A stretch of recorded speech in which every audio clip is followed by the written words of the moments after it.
وہ 4,000 5,000 میں ڈاکٹر رکھتے تھے، برا حال کیا ہوا تھا، چپراسی کی تنخواہ کے برابر ڈاکٹر رکھ دیتے تھے۔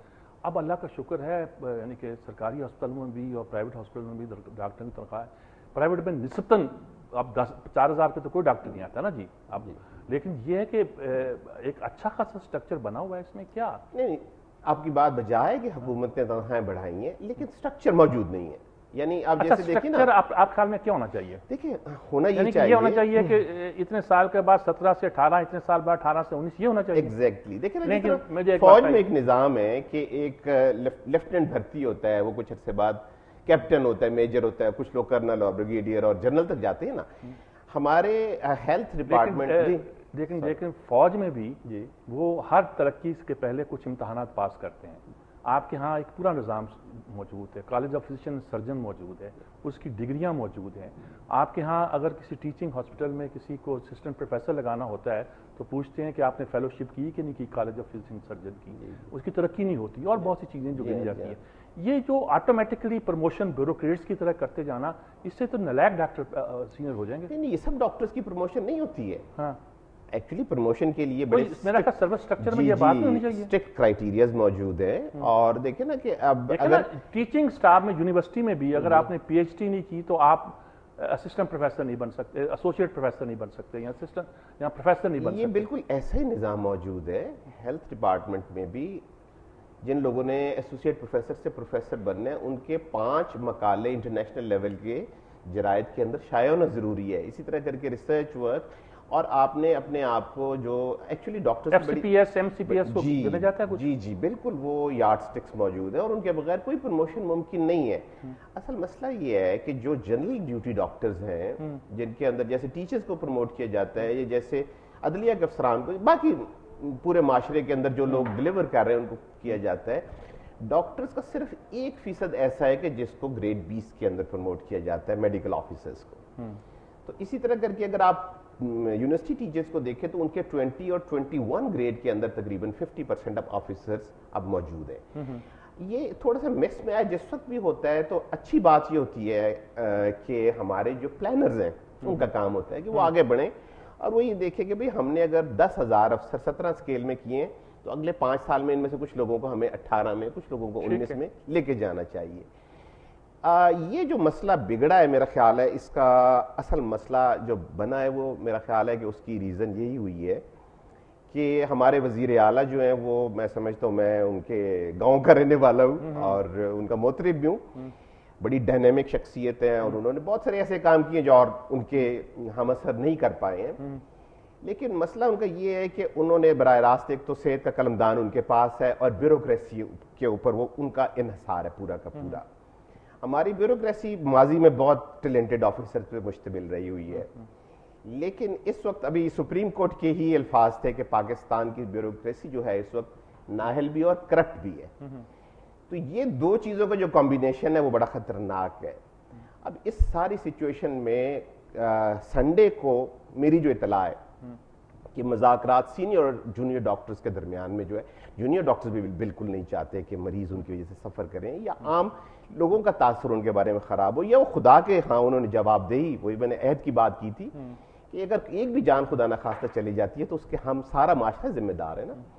تو ان کے مذاکرات جو ہیں وہ آلموسٹ جو ہے وہ کامیاب ہو گئے ہوئے تھے، اور ڈاکٹر طارق صلاح الدین اور سینئر ڈاکٹرز جو ہیں وہ سارے بیٹھے، ہم سب لوگوں کا اس وقت کنسرن ہے ایکچولی، ہم لوگ بھی جو ہیں وہ چین میں نہیں ہیں۔ اچھا، کامیاب ہو گئے تھے، لیکن وہ ایک جس کو کہتے ہیں نا خفیہ ہاتھ، وہ عین 3 بجے جیسے مذاکرات کا یعنی اپنے انجام پہ پہنچ رہے ہیں اور اس کے لیے ایگزٹ پلانز اور وے آؤٹس اور کیا طریقہ کار ہوگا، کس طریقے سے ہوگا، وہ سب چیزیں طے ہو رہی ہیں، اس وقت اچانک جو ہے وہ یہ آپریشن شروع کر دیے جاتے ہیں۔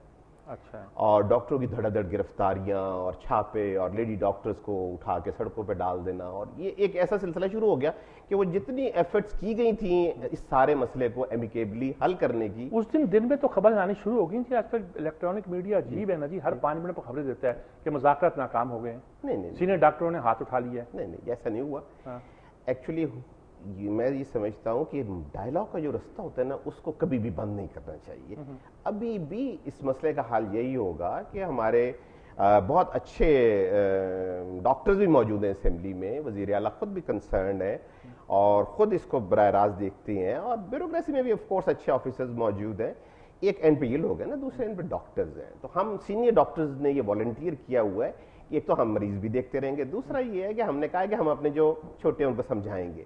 اور یہ پکڑ دکڑ، قتل کے مقدمے، ان کو جو ہے جیلوں میں بند کر، یہ حل نہیں ہے ایکچولی. یہ کسی بھی مہذب اور سویلائز معاشرے کے اندر نہیں، ایک تو یہ ہے نا کسی بھی آپ پروٹیسٹ کریں. پہلے ایک زمانے میں ہوتا تھا کہ 2 گھنٹے کا پروٹیسٹ، ہفتے میں 1 دن پروٹیسٹ یا 2 دن پروٹیسٹ ہوتا تھا. اب یہ ایک کہ کوئی آؤٹ ڈور میں آ ہی نہیں سکتا. ہم کھڑے ہیں، ہم جوان ہیں، ہم اپنی طاقت کے زور سے آپ کو روک لیں گے. یہ تو ڈاکٹروں کو زیب نہیں دیتے. اب میں آپ سے پہلے بھی کہہ چکا ہوں کہ یہ ایٹیٹیوڈ جو ہے، اور خاص طور پر جنہوں نے حلف اٹھایا ہو. اچھا، اس وقت مجھے کوئی سوسائٹی کے سیگمنٹ میں آدمی نظر نہیں آتا جو اس اپروچ کی حمایت کر رہا ہو. آپ بھی بڑے ایک مشفقانہ طریقے سے اپنے جونیئر ڈاکٹرز کو، یعنی کہ ایک ان کو ایگزٹ دینے کے لیے آرام سے کہ یوں کر لیا جاتا، یوں کر لیا جاتا، بیوروکریسی نے کیا، آپ بھی یہی کر رہے ہیں. اس کا دیکھیں، پاکستان اس وقت وہاں مسائل میں ہے. پیسے کہاں کہاں خرچ کرنے ہمیں کچھ نہیں پتا. لوگ لوڈ شیڈنگ میں چیخ رہے ہیں، ہر شعبہ سڑکوں پر ہے. نرسیں پہلے سڑکوں پہ تھیں، ریلوے والے سڑکوں پہ تھے. اچھا، لوگ جو ہیں نا، اب ہر ایک کے مسائل ہیں.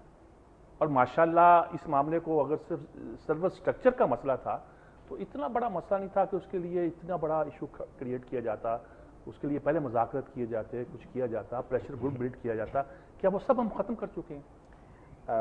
میر صاحب، آپ کی بات بجائے، ایک تو اصل میں جس چیز کو محسوس کرنا چاہیے، میں اور آپ جس چیز کو اپنی ایک مائنڈ سیٹ کے طور پہ چیزوں کو رکھتے تھے، ان کا ہم ایکسپریس بھی کرتے ہیں. ایک تو اس چیز کو سمجھنا چاہیے کہ اب جنریشن گیپس زیادہ ہوتے جا رہے ہیں. اچھا، ٹھیک ہے. جو ینگسٹرز ہیں نا، ان کا طریقہ کار، بیہیویئر یا ان کی اپروچ تھوڑی سی ڈفرینٹ ہے، اور سم ٹائم بہت قابل تعریف بھی نہیں ہوتی ہے. اور دیکھیں، حقیقت میں یہ مسئلہ جو ہے وہ پچھلے کافی عرصے سے زیر بحث بھی ہے. چونکہ پریس میں بہت ساری چیزیں اس وجہ سے نہیں آتی کہ پریس کے لیے وہ اتنی بریکنگ نیوز نہیں ہوتی، لیکن گزشتہ 1.5-2 ماہ سے یہ سلسلہ چل رہا تھا. میں بھی کچھ میٹنگز میں شریک ہوا، پی ایم اے کے بھی عہدیداران شریک تھے، اور باقاعدہ سے حکومت نے، یعنی اس گورنمنٹ نے تو ایک ہیلتھ ریفارم کمیشن بنایا ہے جس میں 10-12 بڑے اچھے سی ایس پی آفیسرز جو ہیں ان کو اس چیز کی ڈیوٹی دی گئی ہے، اور پورے ورکنگ پیپر بنائے گئے، صرف ڈاکٹرز کے لیے ہی نہیں، پیرامیڈکس کے لیے، نرسنگ سٹاف کے لیے، ٹیچنگ کارڈر کے لیے، ہر ایک کے لیے انہوں نے بڑی ورکنگ کی. مسلم ٹاؤن میں ان کے لیے باقاعدہ سے ایک آفس ہے، اور میں ان کی کافی عرصہ میٹنگ میں جاتا رہا ہوں. لیکن المیہ یہ ہے، مسئلہ یہ ہے کہ جس وقت بہت ساری چیزیں ہماری میچورٹی کے قریب آتی ہیں تو ان کو ایکچولی بالکل جو ہے نا وہ ڈسٹ بن میں ڈال دیا جاتا ہے، یا بالکل کولڈ اسٹور کے اندر بھیج دیا جاتا ہے. تو ہونا یہ چاہیے کہ کچھ گیو اینڈ ٹیک کیا جائے. ہمیشہ آپ یہ دیکھیں گے، اور یہ سیاستدان کر سکتی ہیں. بیوروکریسی جو ہوتی ہے نا، وہ تو انہوں نے تو جو ہے وہ اپنی کتاب دیکھنی ہے، انہوں نے اپنا کلیہ دیکھنا ہے، اس کے بعد سمری ٹو سی ایم بنا کے رکھ دینی ہے. اگر یہ پولیٹیکل ایکچولی جو ہماری ہے لیڈرشپ، یہ اس کا کمال ہونا چاہیے.